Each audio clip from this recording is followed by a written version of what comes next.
Pankaja मुंडेंचे PA अनंत गर्जेंच्या पत्नीने आत्महत्या केली आणि काही महिन्यांपूर्वीच अनंत गर्जेंचं लग्न झालं होतं.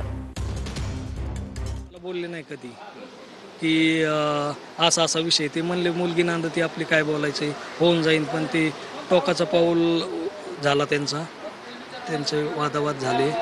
काल 1 वाजल्यापासून भांडणं चालू होती त्याची.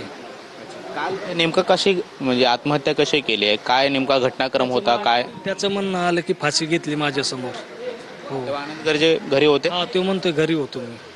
हो, घरी असून बॉडी घेऊन तो हॉस्पिटलला आला आणि हॉस्पिटलमधून गेला. तो आत्महत्या केली तेव्हा ते घरी होते. दोघांमध्ये त्याच्या आधी काही भांडणं झाली होती अशी काही माहिती आतापर्यंत?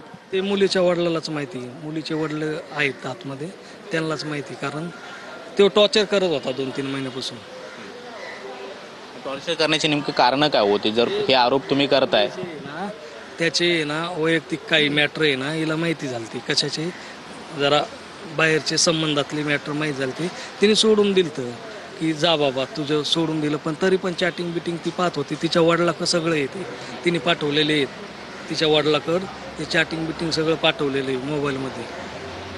तुम्ही मुलीचे मामा आहात, आता मुलीचे आईवडील सुद्धा पोलीस स्टेशनला आहेत. रात्रीपासून पोलीस स्टेशनमध्ये तुम्ही सगळं हे करताय प्रोसिजर. काय नेमकी कुटुंबियांची मागणी आहे, कशाची मागणी तुम्ही करता? कुटुंबाची मागणी आहे की मुलीला न्याय द्यावा. आणि भांगार सिस्टीम आहे. पहिली गोष्ट महाराष्ट्राला सांगायचं, गरीब माणसाचं काम नाही आहे. जगणं हे गरीब माणसाचं काम नाही आहे. कोणी ऐकत नाही, काहीच खरं नाही आहे. गोरगरिबाचं काम नाही आहे. आम्हाला पहिल्यापासून बी कळत होतं. आम्ही कधी जिंदगीत नादी लागलो नाही. पण आता प्रत्यक्ष अनुभवलं. कोण कोडं देते, कोण उत्तर देते. 2 वाजल्यापासून माझी बहीण बसली आतमध्ये रडत, बिडून आलेली. 8:30 गुन्हा दाखल व्हावा अशी मागणी आहे तुमची? गुन्हा दाखल व्हावा. FIR त्यांनी केलाय. गुन्हा दाखल व्हावा. काय असं प्रोसेस करावा पोलिसांनी. बस एवढीच मागणी आहे. आपण पाहतोय की हे मुलीचे मामा होते आणि त्यांनी सुद्धा मागणी केलेली आहे की आता या सगळ्या प्रकरणामध्ये गुन्हा दाखल व्हावा. त्याचबरोबर या सगळ्याची निष्पक्ष चौकशी सुद्धा व्हावी. आणि मुंबईमधल्या अंधेरी लोखंडवाला परिसरामध्ये कारचा अपघात झालेला आहे. भरधाव वेगामध्ये असलेली रेंज रोव्हर कार ही डिवायडरला धडकली. रेंज रोव्हर डिवायडरला धडकलेली आहे आणि याच्यामध्ये कोणालाही दुखापत झालेली नाही. ही रेंज रोव्हर कार जी आहे ती भरधाव वेगामध्ये येत होती आणि भरधाव वेगामध्ये येणारी ही कार दुभाजकाला धडकलेली आहे, डिवायडरला धडकलेली आहे. सुदैवाने याच्यामध्ये कोणालाही दुखापत झालेली नाही. मुंबईमधल्या अंधेरी लोखंडवाला परिसरामध्ये हा अपघात झाला.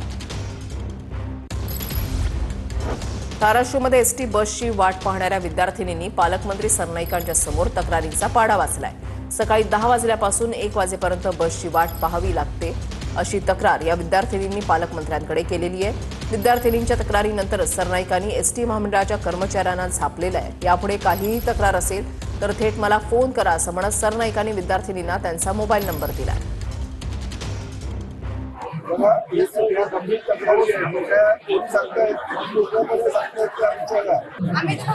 आणि 10 वाजल्यापासून पोरी इकडे उभे आहेत. जबाबदार कोण आहे मला सांगा. आता तुम्ही मी तुम्हाला दोषी ठरणार नाही कारण तुम्ही नवीन आलात. जुनं कोणी असतं तुम्ही ताबडतोब त्यांना निलंबित केलं असतं. मी सांगतो मी पाहणी करून जाणार आहे. तुम्ही हे साहेब इथले मेन आहेत.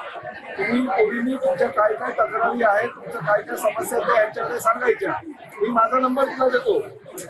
मला डायरेक्ट फोन करायचा आणि फोन न उचललेला मेसेज करून तुमचा नंबर माझ्याकडे आहे. मला मेसेज करायचा हे नंबर देऊ. जालन्याच्या परतूर नगरपालिकेसाठी राजकीय विरोधक एकत्र आलेत. रावसाहेब दानवे आणि बबनराव लोणीकर एकाच व्यासपीठावर आलेले आहेत. भाजपकडून परतूर नगर परिषदेच्या निवडणूक प्रचाराचा शुभारंभ करण्यात आलाय. बबनराव लोणीकरांसोबतचे वाद संपले. दानवेंनी कार्यकर्त्यांना हा विश्वास दिलाय. मी आश्वासन दिलं तुम्हाला की बाबा आता आमच्यातले वाद संपले, आमच्यात वाद होणार नाही. आज मी परतूरला आलो. मी बबनरावला निमंत्रण देतो आज की तुम्ही बी एकदा भोकरदनला या. मुंबईतल्या 26 अकराचा हल्ला आणि पहलगाम हल्ल्यातल्या मृतांच्या कुटुंबियांचा सन्मान करण्यासाठी ग्लोबल पीस ऑनर्स 2025 या कार्यक्रमाचं आयोजन करण्यात आलं. अमृता फडणवीस यांच्या नेतृत्वाखाली दिव्येज फाउंडेशनकडून या कार्यक्रमाचं आयोजन करण्यात आलं आणि या कार्यक्रमात मुख्यमंत्री देवेंद्र फडणवीस यांच्या हस्ते शहीदांच्या कुटुंबियांचा सन्मान केला गेला. या कार्यक्रमाला उपमुख्यमंत्री एकनाथ शिंदे, शाहरुख खान, रणवीर सिंग, टायगर श्रॉफ आणि इतर सेलिब्रिटींची उपस्थिती होती. ज्या प्रकारे पुन्हा एकदा आमच्याकडे आतंकवाद वाढवण्याचा प्रयत्न झाला, या सगळ्या गोष्टी आपल्या लक्षात राहिल्या पाहिजेत. मुंबईकर असो किंवा प्रत्येक भारतीय नागरिक असो, हा नेहमी सजग असला पाहिजे, अलर्ट असला पाहिजे. आणि म्हणूनच हा कार्यक्रम या ठिकाणी आयोजित केला आहे. पुण्यामध्ये बिबट्याच्या दहशतीमुळे नागरिकांचं पिंजऱ्यामध्ये बसून आंदोलन. वन विभागाच्या विरोधात नागरिकांचं हे आंदोलन सुरू आहे. पुण्यामधल्या शिवाळवाडी जवळच्या भवरा वस्तीमध्ये नागरिक पिंजऱ्यामध्ये बसून आंदोलन करतायत. या वस्तीवर बिबट्याच्या दहशतीमुळे नागरिक भयभीत झालेले आहेत. बिबट्याचा तत्काळ बंदोबस्त करा, या मागणीसाठी नागरिकांचं आंदोलन सुरू आहे.